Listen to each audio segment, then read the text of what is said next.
Hello, my name is Max Spielmaker, and today we'll be talking about intelligence agencies in the United States in a presentation I call In the Name of National Security.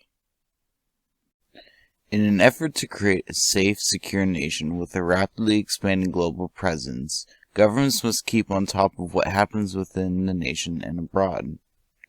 Information is worth far more than its weight in gold, and the procuring and passing on of pertinent intel on the enemies of the United States of America has been an ever-increasing necessity in the last century.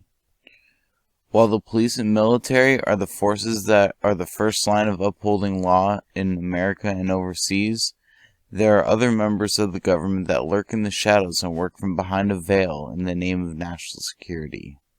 Governments create clandestine services such as the KGB, MI6, and the CIA to investigate major threats to country, creating bodies to find and analyze data that could be perceived as a threat. Hollywood builds quite the reputation for these clandestine services, creating plots to set spies against those who would seek to disrupt the planet. But what really goes on in America's shadow government? To stop threats on American soil and internationally, the United States created the FBI, CIA, and NSA to keep the nation secure. Before getting in too deep, it's important to define some terms. First, for these purposes, as defined in the National Security Act of 1947, the term intelligence is used to include foreign intelligence and counterintelligence. 2. Foreign intelligence means information relating to the capabilities, intentions, or activities of foreign governments, foreign organizations, or foreign persons, and foreign international terrorist activities. 3. The term counterintelligence means information gathered and activities conducted to protect against espionage, other intelligence activities, sabotage, or assassinations conducted by or on behalf of foreign governments or elements thereof. Finally, the intelligence community refers to many federal departments and agencies that include but are not limited to the National Security Council, Central Intelligence Agency, Federal Bureau of Investigation, and the National Security Agency. In the wake of World War II, the world was tense after new superpowers would start to emerge, and societal ideologies would clash between them. Congress had to act to protect the American people from the spread of communism and anti-capitalist philosophy, while not becoming the same despots that they were fighting against. The National Security Act of 1947 was legislation passed to frame how the defense of the United States would be restructured to face and counteract global threats and espionage. Congress would attempt to cut redundancy in the government to best have cooperation between various departments so that they can communicate with one another in the name of national security. The Act created the National Security Council to report to Congress on intelligence matters, the Department of Defense to oversee the branches of the military, and many arms of the intelligence community, such as the Central Intelligence Agency. Most importantly, it provided what the scope of the intelligence community's power would be and the amount of transparency that was required for various levels of classification in its operations. The National Security Act would be amended many times to present day. It is the duty of the executive branch to ensure that the Constitution remains the set of ideals the Union stands for. As communication technology progresses, the ways it may be used becomes more nuanced and makes preserving the Constitution a more complex issue with the passage of time. Electronic surveillance became an issue in the 1970s when it concerned a person's Fourth and Fifth Amendment rights from criminal prosecution in the balance with the need to preserve national security. In 1972, the Supreme Court of the United States ruled that it is unconstitutional to conduct electronic surveillance without first obtaining the proper warrant in the Keith case. However, the Supreme Court did not rule on matters that pertain to national security and foreign influence. In 1978, Congress passed the Federal Intelligence Surveillance Act, or FISA, which created a section of special courts, the Foreign Intelligence Surveillance Courts, FICA, that would provide the warrants needed by the intelligence community to conduct investigations. It was clear that evidence of criminal activity could be latently obtained along with the intelligence gathered in the FISA searches. To amend this, the Wall, a term coined for the segmentation of the FBI's criminal and intelligence branches, was created in order to help amend any breaches to citizens' constitutional rights. The Uniting and Strengthening America by providing appropriate tools required to intercept and obstruct Terrorism Act of 2001, more commonly known as the Patriot Act, was crafted in response to the September 11th terrorist attacks against the United States. That morning, America stood and watched buildings in metropolitan New York crumble along with the delusion of safety on American soil against foreign threat. President Bush addressed the nation, telling Americans how resilient the people of the country are and called for the military and intelligence communities to arms against the threat of terrorism. The search is underway for those who are behind these evil acts. I've directed the full resources of our intelligence and law enforcement communities to find those responsible and to bring them to justice. We will make no distinction between the terrorists who committed these acts and those who harbored them. These words would become akin to a mission statement and their meaning scribed directly into the Patriot Act. There was a looming threat of terrorism in America following the September 11th attacks and the subsequent attacks against the United States Postal Service, with anthrax being mailed to citizens. This created a political atmosphere responsible for the creation of legislation responsible for infringing privacy rights in the name of national security. The Patriot Act gave incredible power to the federal government by granting more freedoms to the FISA courts, again blurring the line between the FBI's criminal and counterintelligence branches, along with the rest of the intelligence community. Although appeals may be made in discovery as to how evidence is obtained in court, if classified in the name of national security, then the government will not disclose whether FISA warrant applications were even submitted. If the federal government has no obligation to prove it legally obtained evidence, then the rights of the people are nothing more than words on paper. The Federal Bureau of Investigation is an arm of the Department of Justice whose seeds were sown in 1908 and was officially established in 1935.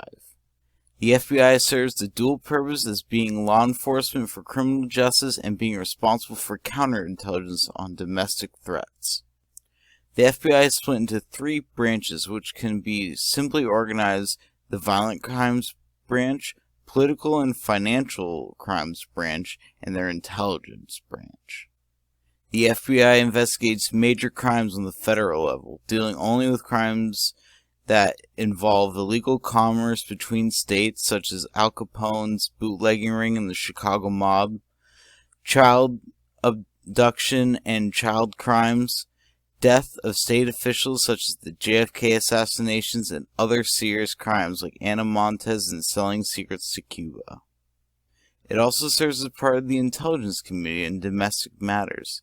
The FBI oversees surveilling radical political groups, organized crime, and domestic terrorists as well. Notable investigations conducted by the FBI include the D.B. Cooper hijacking, Amerithrax anthrax attack, the Oklahoma City bombing, and international bank robbers such as John Dillinger and Machine Gun Kelly. The Federal Bureau of Investigation is an arm of the Department of Justice whose seeds were sown in 1908. Easily one of the FBI's most notable directors, J. Edgar Hoover changed the Bureau of Investigation from a weak department run by political appointees by creating the strict background checks, systems of vetting prospective agents, and the dedicated duty to serve justice that has continued to present day. Hoover served as director of the previous Bureau of Investigation from 1924 until Hoover helped organize the new Federal Bureau of Investigation in 1935, where he continued to serve as director until he died in 1972. Being the director of the Bureau through World War II and into the Cold War left Hoover the man in charge for investigating the threat of the rise of Nazi and communist sympathizers domestically. To Hoover, information was equivalent to power.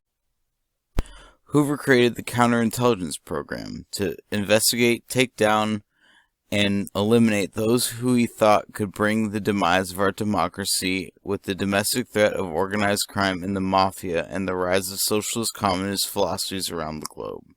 The program allowed him more funds and the ability to access information that would otherwise be impossible to obtain, such as built archives of information on citizens, political groups, and government officials.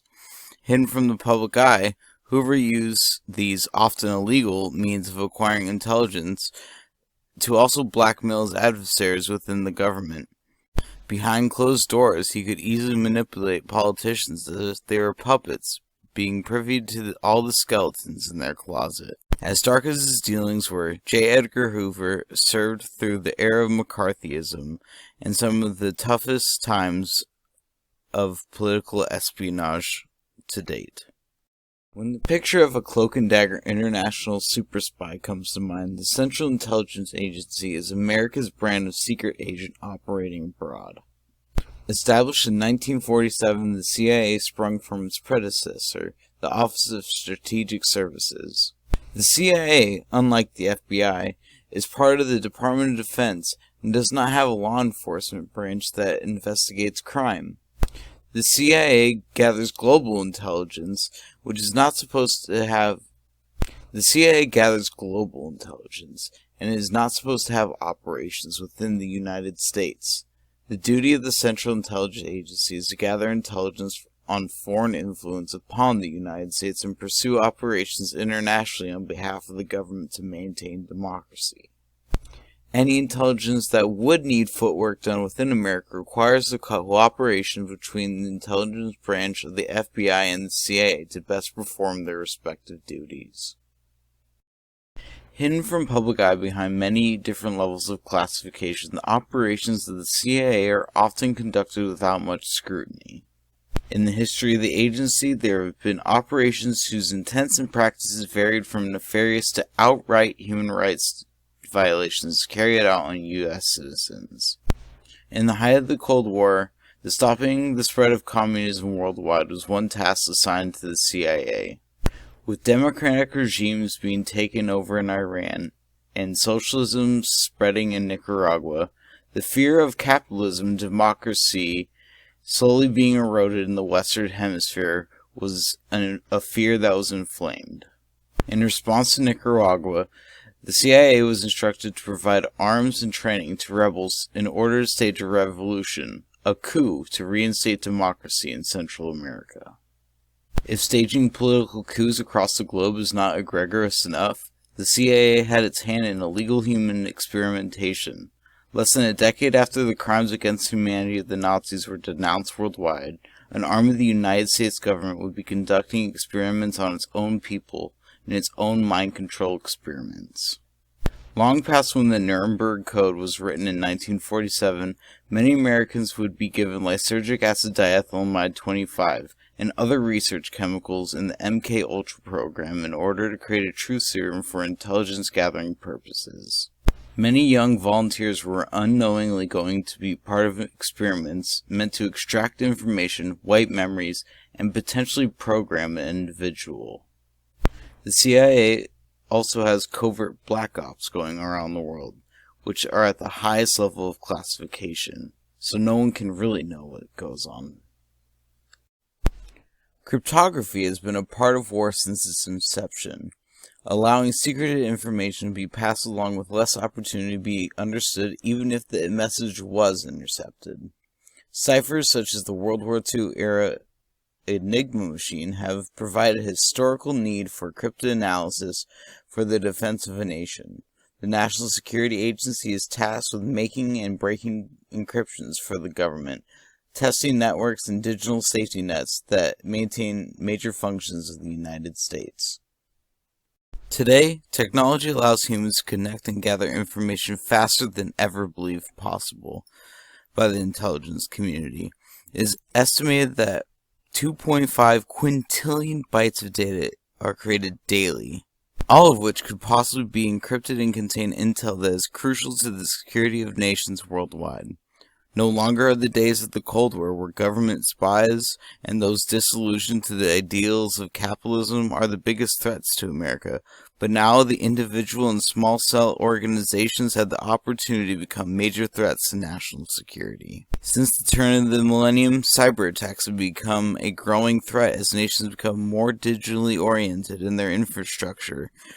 With internet and a laptop, someone with the right skills potentially has the power to breach some of the most secure databases in government mainframes. Tasked with the mining, filtering, and analyzing the data of the world, the National Security Agency is America's top line of defense from cyber threats as society becomes more digitally dependent.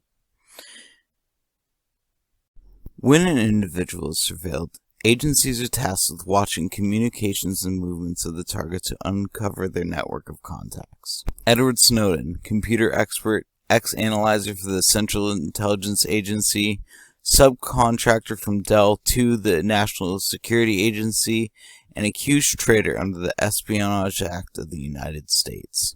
After working within the intelligence community, Snowden revealed the scope of searches the intelligence community takes when surveilling a target they deem a threat to national security.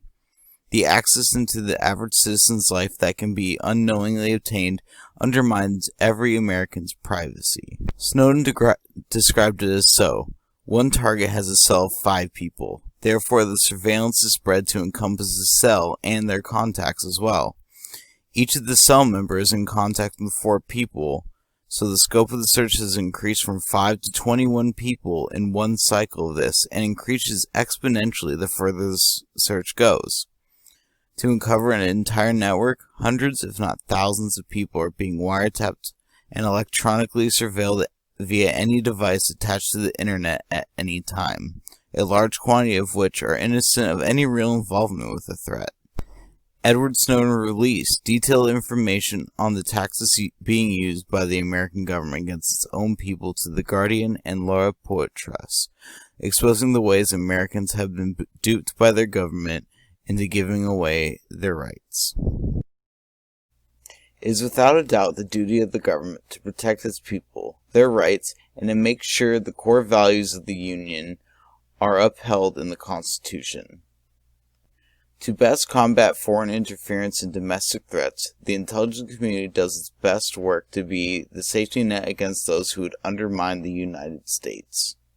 Powers are bestowed by Congress and law to the intelligence community in the name of national security. However, with great power comes great responsibility. The price of stopping threats to the nation and those who would destroy the Constitution is the potential for the government to have the power to override a citizen's rights in Orwellian fashion. What is to be done when the government breaks the trust of its people by undermining their privacy rights, their rights to discovery in court, and even involves itself in human experimentation? Until this question is answered, the American people will have to rest easy knowing Big Brother is always watching, through the eyes of the CIA, the FBI, and the NSA. For my research, I chose to find journals surrounding the legislation that gives the intelligence community its power, as well as looking at their specific websites as to each specific mission statement and duties and jurisdictions of each different agency. Along with that, I also went and tried to find quotes from notable people such as J. Edgar Hoover and President Bush.